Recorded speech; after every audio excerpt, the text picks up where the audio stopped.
کابینہ کی میٹنگ ہے تو ہم فوراً ابتدا کرتے ہیں، اور ہمارے مفتی طفیل صاحب سے گزارش ہے کہ تلاوت کلام پاک سے وعلیکم السلام. أعوذ بالله من الشيطان الرجيم. الرحمن الرحيم. يا أيها الذين آمنوا قولا سديدا يصلح لكم أعمالكم إنا عرضنا الأمانة على السماوات والأرض إنه كان ظلوما جهولا للمشركات ويتوب الله. صدق الله العظيم. جزاک اللہ. یہ جو آج کی تقریب ہے اس کے دو جز ہیں. ایک تو جو ابھی حال ہی میں اسلامی نظریاتی کونسل کی کچھ مطبوعات سامنے آئی ہیں ان کی تقریب رونمائی. تو ہم تقریب رونمائی جو مطبوعات کی ہے وہ ہم حضرت علامہ ڈاکٹر محمد حق صاحب کی دست مبارک سے کراتے ہیں، اور اس کے بعد پھر باقی تقریب کی طرف جائیں. تھوڑا سا تعارف ہو جائے آپ کے سامنے کہ ایک جو کتاب ہماری سامنے آئی ہے وہ ہے اسلامی نظریاتی کونسل کے فکری رجحانات کا ارتقاء حکومتی خطابات کی روشنی. تو جتنی بھی حکومتی خطابات ہیں سن 1962 سے لے کے اور اب تک وہ وزرائے اعظم، مختلف مواقع کے صدور صاحبان، ان کا ایک نایاب جو آرکائیوز میں موجود تھا وہ پورا ذخیرہ ہمارے محترم سیفی صاحب نے بڑی محنت کے ساتھ جمع کر دیا، اور اس کی دوسری ایڈیشن بھی انشاءاللہ آ رہی ہے کہ جس میں وہ ڈاکومنٹس ہیں. یہ تاریخی قصص. پھر ابھی حال ہی میں اسلامی نظریاتی کونسل نے اسلامی قانون وراثت یہ کتاب شائع کی، اور یہ اس مقصد کے لیے کہ اس سے پہلے جو کتاب تھی عدالتوں کے اندر مستعمل وہ ملا صاحب کی تھی کہ جو زوریسٹرین تھے، پارسی تھے، اور ان کے اندر اس کتاب کے اندر کچھ ایسی باتیں تھیں کہ وہ پوری طرح صحیح نہیں تھی. تو انتہائی صحت کے ساتھ یہ کتاب اسلامی نظریاتی کونسل کے شعبہ تحقیق نے بے انتہا محنت کے ساتھ شائع کی ہے، اور اب انشاءاللہ یہ عدالتوں میں دستیاب ہوگی. وہ فلاح کرام کے پاس، ہمارے جج صاحبان کے پاس. اس کے علاوہ ہمارا ایک بلیٹن ریگولرلی آتا ہے، وہ نیا آ گیا ہے. ایک کورونا وائرس کے حوالے سے ہم نے خصوصی بلیٹن، اس میں یہ ہدایات حکومت کی طرف سے، ماہرین صحت کی طرف سے، اور جو کونسل کے فیصلے، اور پھر بچوں پر جنسی تشدد کہ جس پہ ہم نے بڑی محنت کی ہے، اور اس میں ماہرین مختلف سوشیالوجی کے، نفسیات کے، معاشرت کے، ڈاکٹر صاحبان اور پولیس، ان کو مکمل 4-5 مہینے کی محنت کے بعد یہ ہماری رپورٹ آئی ہے. اس کی بھی ہم تقریب رونمائی کر رہے ہیں. تو جناب ڈاکٹر محمد قاضی صاحب سے گزارش ہے کہ وہ رونمائی اپنے ہاتھ میں.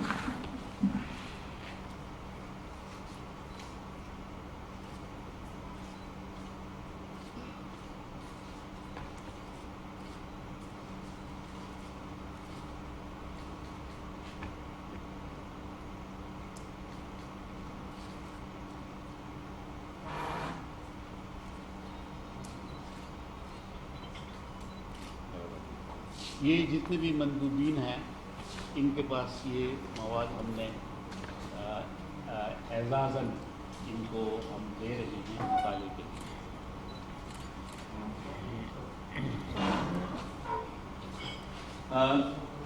نحمدہ و نصلی و نسلم علی رسولہ الکریم. اعوذ باللہ من الشیطان الرجیم بسم اللہ الرحمن الرحیم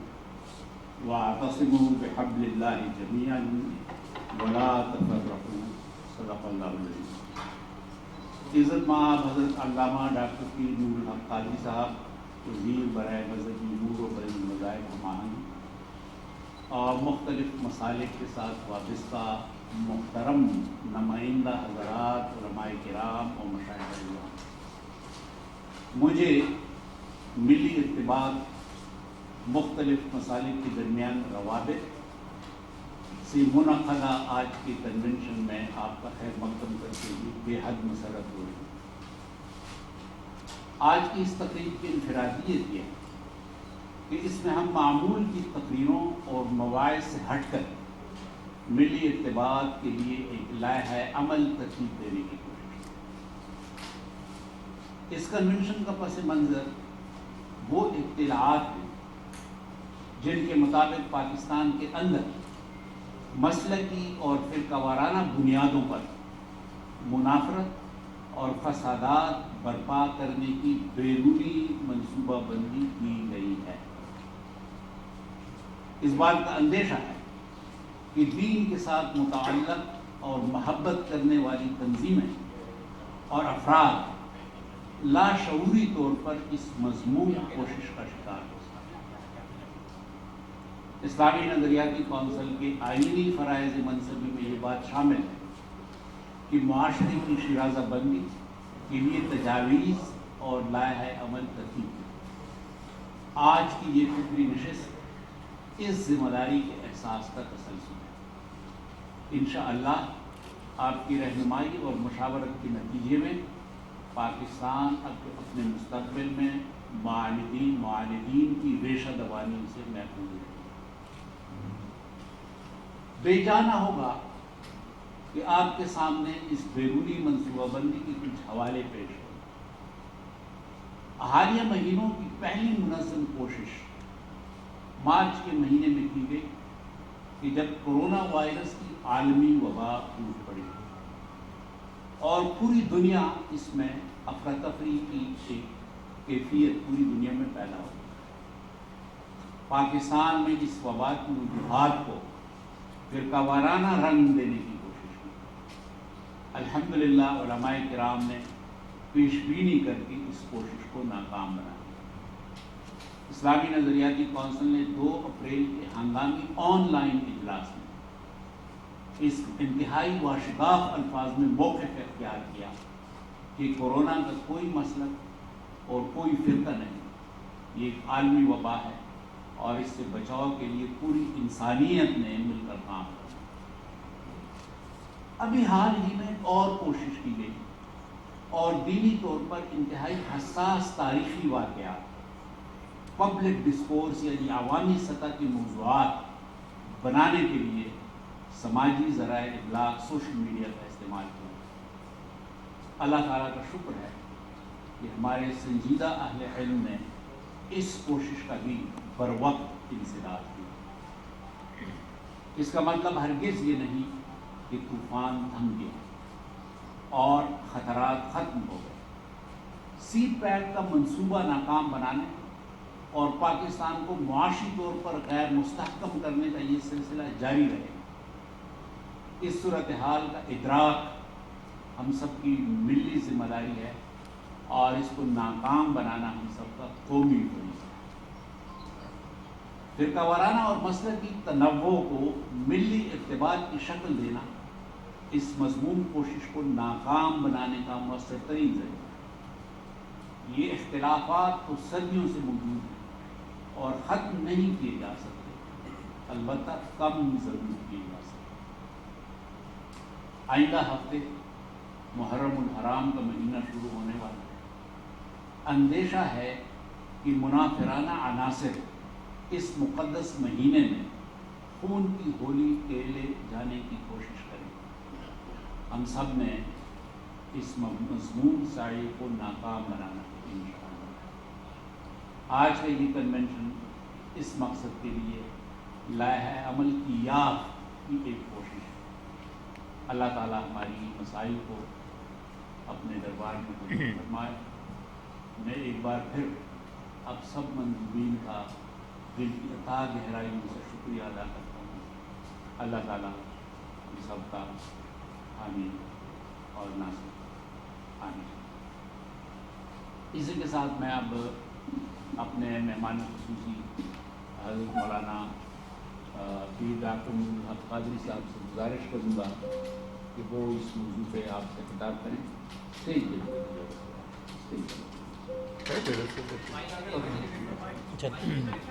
ادھر ٹھیک ہے، مائک سارے لگے۔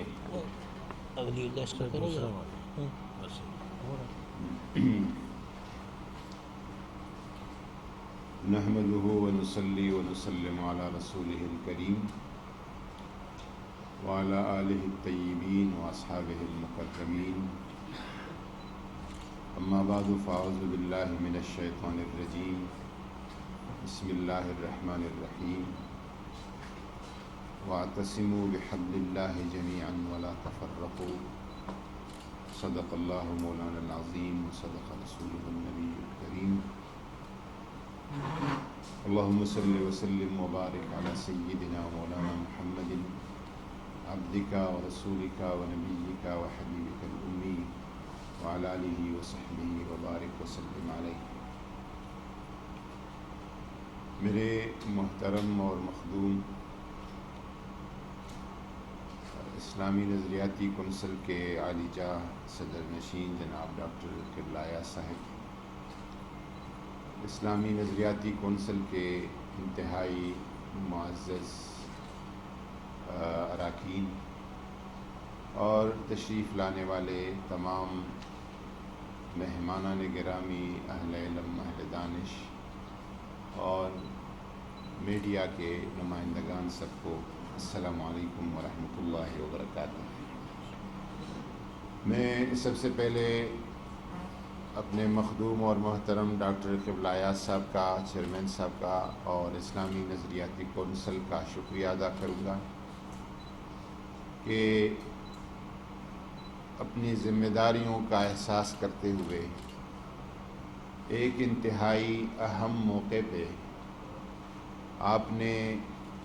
اس فکری نشست کا آج انعقاد فرمایا ہے،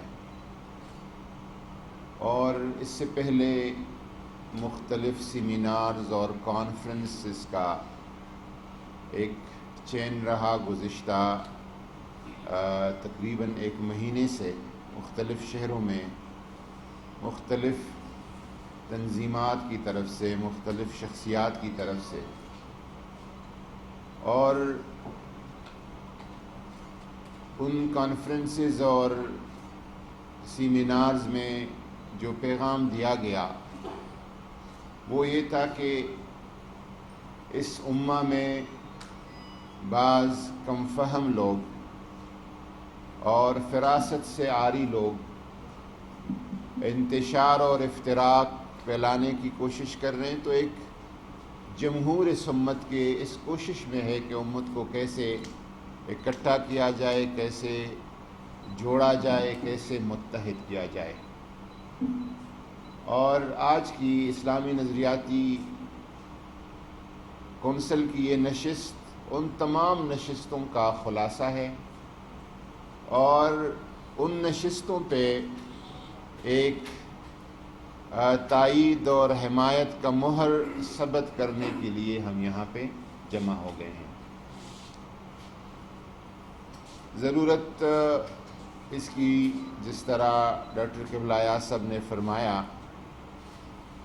اس لیے محسوس کی جا رہی تھی کہ ایک عرصے سے گزشتہ نوٹ کیا جا رہا ہے کہ بالخصوص سوشل میڈیا پر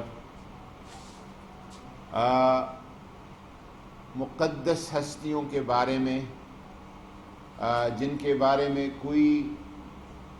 نازیبا گفتگو یا جملے ہم نہ سوچ سکتے ہیں، نہ بول سکتے ہیں، نہ سن سکتے ہیں، انتہائی غیر ذمہ دارانہ اور واہیات قسم کی گفتگو ہوتی رہی، اور بدقسمتی سے پورے پروگرام کے تحت جو ہے اس کو پھیلایا جاتا رہا۔ اب یہ جو سارا معرکہ ہے، جو لوگ، میں ابھی چیئرمین صاحب کو بتا رہا تھا کہ خاص کر کورونا وائرس کے دوران جو سوشل میڈیا پہ غازی بیٹھے ہیں، سارے غازی اس کام میں لگ گئے۔ اس کام کا جو اصل اور منبع ہے کہ یہ کوشش کیا ہے، وہ کوشش یہ ہے کہ الحمدللہ پاکستان کے خلاف جو گزشتہ 4 اشروں پہ 80 کی دہائی سے شروع ہو جاتی ہے یہ کوششیں اور اب تک جاری ہیں، 4 اشروں پہ محیط وہ کوششیں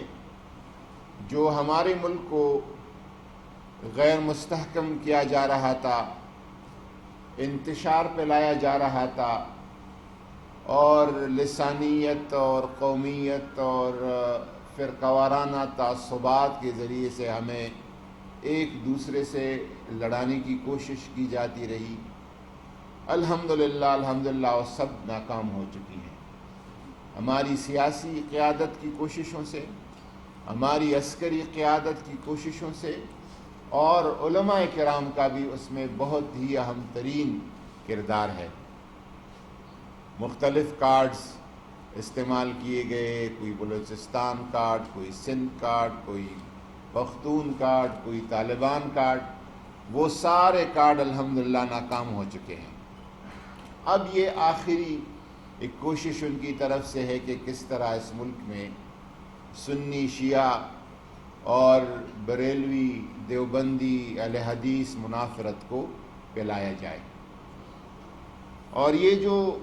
ان کی کوششیں ہیں باقی دنیا میں، آپ لیبیا سے شروع کر لیں، تیونس سے شروع کر لیں اور آ جائیں افغانستان تک، اس میں یمن اور شام اور عراق اور سب ان ممالک کو انہوں نے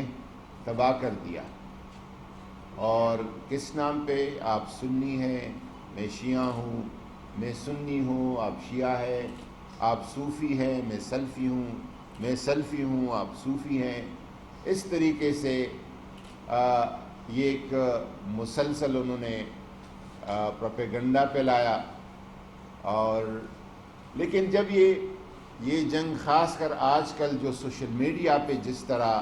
پھیلایا گیا ہے، اور سوشل میڈیا ایک ایسا پیغام ہے جو گھر گھر، بیڈ روم کے اندر، کمبل اور بستر کے اندر آدمی کو پہنچ جاتا ہے، اس کے ذریعے سے یہ آگ بہت تیزی سے پھیل گیا۔ اور میں نے کہیں پڑھا ہے کہ اسرائیل میں ایک ان کے موساد کی ایک خاتون جو عربی بہت اچھی طرح لکھتی ہے، پڑھتی ہے، جانتی ہے، وہ فیک نام عائشہ کے ساتھ آئی ڈی بناتی ہے اور شیعہ کے خلاف ایک چیز سوشل میڈیا میں پھینکتی ہے، اور وہ جو سوشل میڈیا میں سنی بیٹھے ہیں وہ اس کو جہاد اور اپنا فریضہ سمجھ کر آ کے 1000 لوگوں کو بھیجتا ہے، اور وہ 1000 آگے 1000 کو اس طرح یہ آگ پھیلنے لگتا ہے۔ تو ہماری یہ کوشش رہی، قبلہ صاحب کا بحیثیت وزیر مذہبی امور میرا، اور جو ہمارے باقی جید علماء سے ہمارے رابطے ہوئے کہ اس میں ہمیں اپنا کردار ادا کرنا چاہیے اور اپنا حصہ ڈالنا چاہیے۔ پہلے بھی اس طرح کی بہت ساری ہماری تاریخ کی، پاکستان کی سیاسی اور ریاستی تاریخ کی بہت ساری مثالیں ہیں، اور ایک شعوری کوششیں پہلے بھی ہوئی ہے، اور یہ بھی ایک شعوری کوشش ہے۔ میں آج کی نشست میں آپ سے یہ بھی گزارش کروں گا کہ اس سے پہلے مجھے جو یاد پڑتا ہے، ایک تو ہمیشہ علماء اور جید علماء اپنے وقت میں جتنے بھی ملی تحریک رہے سب اکٹھے رہے، ان میں شیعہ، سنی، بریلوی، دیوبندی، اہل حدیث کا کوئی اختلاف نہیں رہا۔ پھر مولانا عبدالستار خان نیازی کے وقت میں 90 کی دہائی میں ایک باقاعدہ کوشش کی گئی سرکاری سطح پر جب وہ وزیر مذہبی امور تھے، اور ایک ضابطہ اخلاق یا ادھر جو کہا گیا ہے کہ حسن تعامل کا لائحہ عمل بنایا گیا کہ شیعہ شیعہ رہے، سنی سنی رہے، اور سنیوں میں بریلوی بریلوی رہے، دیوبندی دیوبندی رہے، اہل حدیث اہل حدیث رہے، ان کے اپنے مستدلات اور اپنے جو نصاب اور فکر ہے وہ رہیں، لیکن ہم اس ملک میں اکٹھے کس طرح رہ سکتے ہیں اور کس طرح حسن معاشرت ایک انسانی بنیادوں پر اور مذہبی بنیادوں پر کس طرح ہم حسن معاشرت کر سکتے ہیں۔ ایک ضابطہ اخلاق ترتیب دیا گیا مولانا ستار خان نیازی کے زمانے میں، پھر ملی یکجہتی کونسل بنی مولانا شاہ احمد نورانی رحمۃ اللہ علیہ کی قیادت میں، اس وقت مولانا سمیع الحق شہید صاحب اور مولانا ساجد نقوی صاحب، پروفیسر ساجد میر صاحب، مولانا فضل الرحمان صاحب، یہ سارے شخصیات جو تھے وہ اس کا حصہ رہے، اور انہوں نے قاضی حسین احمد صاحب انہوں نے یہ کوشش کی، اور اس کا بھی ایک ڈرافٹ موجود ہے جو انہوں نے ضابط اخلاق بنایا تھا۔ تو میں گزارش کروں گا کہ وقت گزرنے کے ساتھ ساتھ بہت ساری نئی چیزیں ایڈ کرنی پڑتی ہیں اور پرانی چیزیں نکالنی پڑتی ہے۔ اگر اسلامی نظریاتی کونسل کو اس طرح کا ایک جامع قسم کا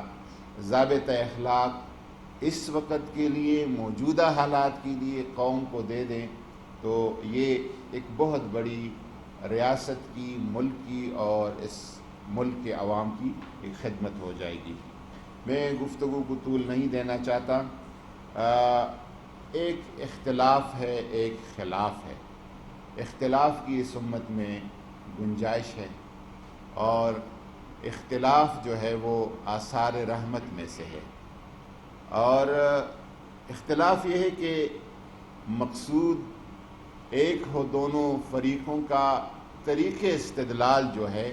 وہ الگ ہو، یا یوں سمجھے کہ منزل ایک ہے لیکن رستے آپ کے جدا جدا ہے، یہ اختلاف ہے۔ اور اگر منزل میں فرق ہے تو پھر یہ خلاف ہے۔ اختلاف کی فقہی رنگینی کا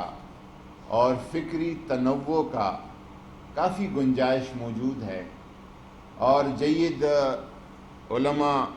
جید شخصیات، بڑے بڑے لوگ ایک دوسرے پہ بڑے علمی انداز میں اور محققانہ انداز میں دلیل کے ساتھ ایک دوسرے پہ تنقید بھی کرتے چلے آ رہے ہیں، ایک دوسرے سے اختلاف بھی کرتے چلے آ رہے ہیں، اور اس اختلاف کو بہت ساری جگہوں پہ قبول بھی کیا گیا ہے۔ اختلاف کی ہم بات نہیں کرتے، اختلاف امتی رحمہ، یہ اختلاف جو ہے یہ باعث رحمت ہے۔ جو فقہی اختلاف ہے اہل سنت کے 4 فقہوں میں ہے، یا فقہ جعفری کا اہل سنت کے فقہ کے ساتھ ہے، اور مجھے سنہ تو یاد نہیں، لیکن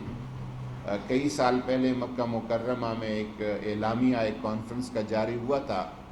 جس میں کہا گیا تھا کہ 4 فقہ اہل سنت کے، حنفی، شافعی، مالکی، حنبلی، اور فقہ جعفری، اور فقہ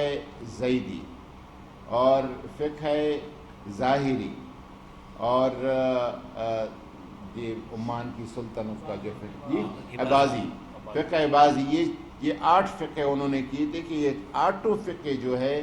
یہ عین اسلام ہے، دین کا تعبیر ہے اور دین کا خلاصہ ہے۔ اس میں سے کسی فقہ کے فالوور کو آپ کافر یا خارج از اسلام قرار نہیں دے سکتے۔ یہ وہ اختلاف ہے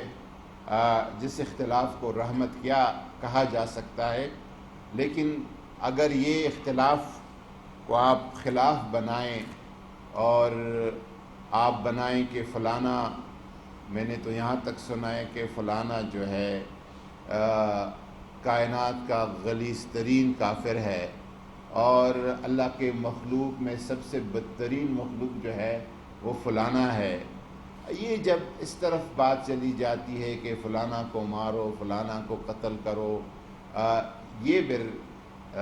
انتشار ہو جاتا ہے اور معاشرے زندہ جاوید معاشرے ریاستیں انتشار کی اجازت نہیں دیتی۔ میں واشگاف الفاظ میں یہ کہوں گا کہ حکومت کی ہر وقت یہ کوشش رہی، موجودہ حکومت میں یقین سے کہتا ہوں کہ ہمارا جس طرح علماء سے ہر ایشو پہ ایک مسلسل رابطہ ہے، خواہ وہ کرونا وائرس کا ایشو ہو، کوئی اور بات ہو، علماء کی رائے کو ہم نے اہمیت دی تھی۔ پوری دنیا کہہ رہی تھی کہ مساجد کو بند کرو، علماء کرام کی خواہش تھی کہ ہم ایس او پیز کے ذریعے سے کھلے رکھتے ہیں، حکومت کا فیصلہ تھا کہ کھلے رکھے، اور پاکستان واحد ملک تھا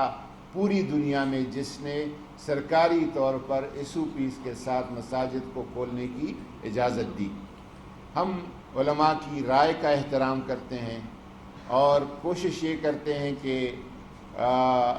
دخل در معقولات نہ کریں، معقولات نہیں معقولات، تو دخل در معقولات نہ کریں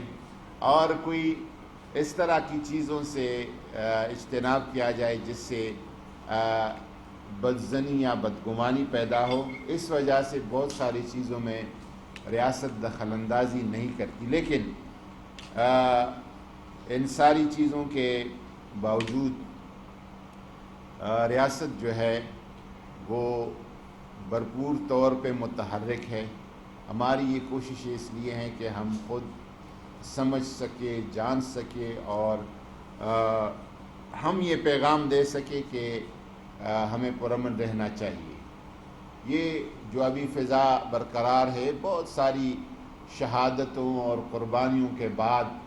یہ فضا ہے اس ملک کا، ان شہادتوں اور قربانیوں کو رائگان نہیں کیا جا سکتا۔ ریاست اپنا رٹ ہر صورت میں، ہر قیمت پر، ہر حالت میں برقرار رکھے گی، لیکن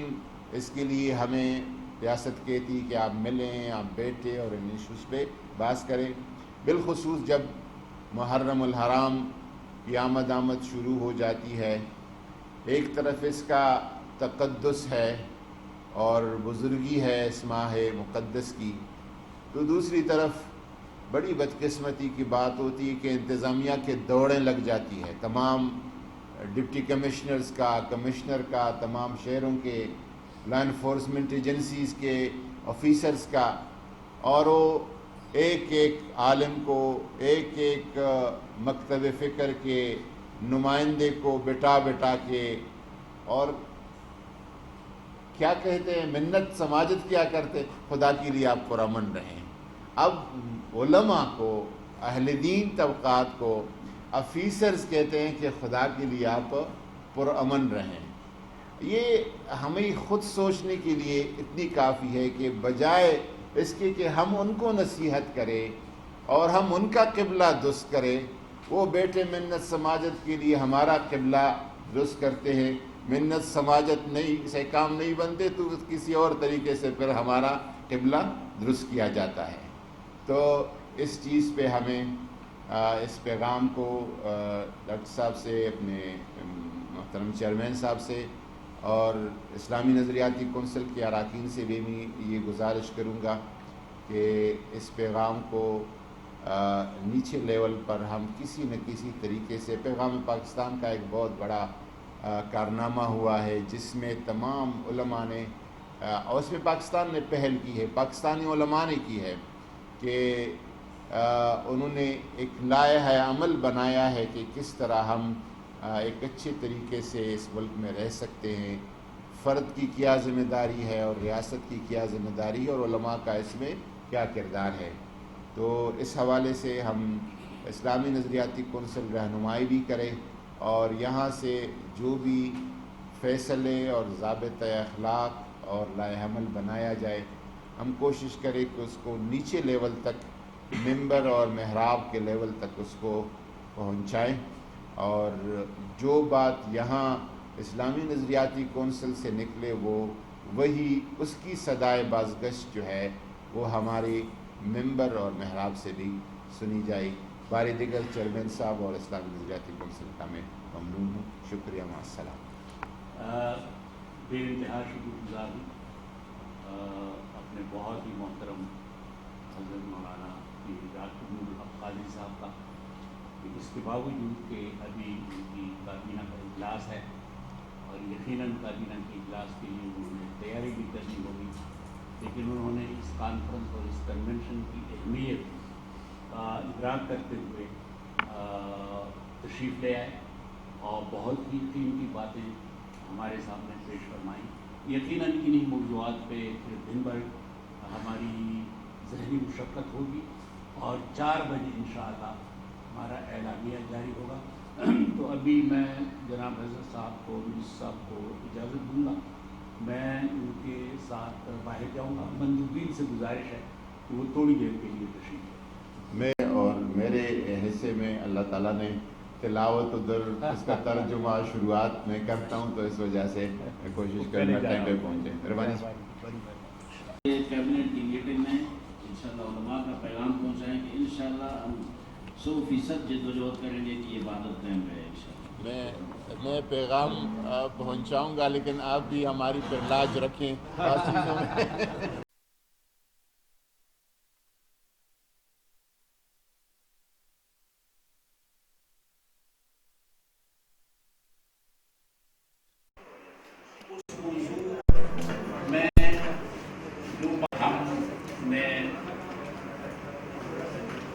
یہ اب تک بتانے کی کوشش کی ہے کہ لیکن اب وہ مرحلہ الحمدللہ مکمل ہو گیا ہے۔ اب ہم میں سے ہر ایک کو مسئلہ بھی 5 دنوں کے لیے، ہفتے 10 دن کے لیے بند ہوتی ہے، اور شاہراہ اسی ٹریک کی شاہراہ ہے وہ واپس۔ پھر ہم چشمہ وہاں پہ حیاتی مماتی کے مسائل میں ان کو اٹھایا گیا ہے۔ پھر جب بلوچستان کے اندر جاتے ہیں تو ہزاریہ ہیں، تو وہ رنگ دے کے وہاں پہ پھر بلوچستان لبریشن آرمی اور اینٹی پورا روٹ جو ہے یہ فالٹ لائن سے کھل، یہ وہ چیز ہے کہ جس کا ہمیں ادراک کرنا چاہیے کہ آیا ہم نے بھی شام بننا ہے، ہم بھی ذہناً تیار ہیں کہ لیبیا بن جائے، ہم بھی ذہناً تیار ہیں کہ ہم اور ممالک میدان 15-20 منٹ کے اندر اپنے نکات جو ہیں وہ ہمارے سامنے پیش کریں گے۔ اس کے بعد جو مندوبین ہیں وہ اس علمی مواد جو ہمارے سامنے آ جائے اور یہ پس منظر جو میں نے آپ کے سامنے پیش کیا، اور جناب منسٹر صاحب پہ ایک بہت بڑا مدرسہ ہے پریس کلب کے سامنے جامعہ محمدیہ، اور دیوبندی مکتبہ فکر سے ان کا تعلق ہے، محبت کرنے والی شخصیت ہیں، مسالک کے اندر ایک اتفاق انڈرسٹینڈنگ اور اتفاق کے لیے کام کرنے والے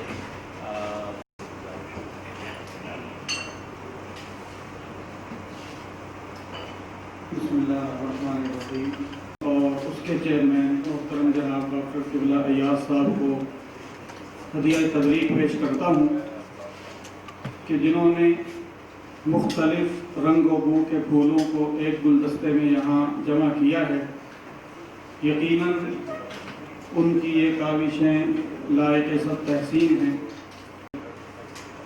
ارتباط سے ہے اور اختلاف کے بعد ارتباط کی راہیں ڈھونڈی جاتی ہیں۔ یقیناً اختلاف دنیا کی ہر قوم میں موجود رہا ہے، مذہبی بھی، سیاسی۔ اسی طرح اگر اعتقادی اختلاف کو دیکھا جائے، اسلامی تاریخ میں سب سے پہلے اعتقادی اختلاف عقیدہ تقدیر سے شروع ہوا ہے، اور ان اختلافات کے نقصانات کی طرف اگر نگاہ دوڑائی جائے، ظلم و ستم جس سے 20 لاکھ مسلمان ان کے خون سے دجلہ اور فرات کا پانی رنگین ہو کا پرچار کر رہا تھا۔ وزیر اعظم ابن القمی وہ مسلک شیعہ سے تعلق رکھتا تھا، اور یہ شیعہ سنی جو اختلاف تھا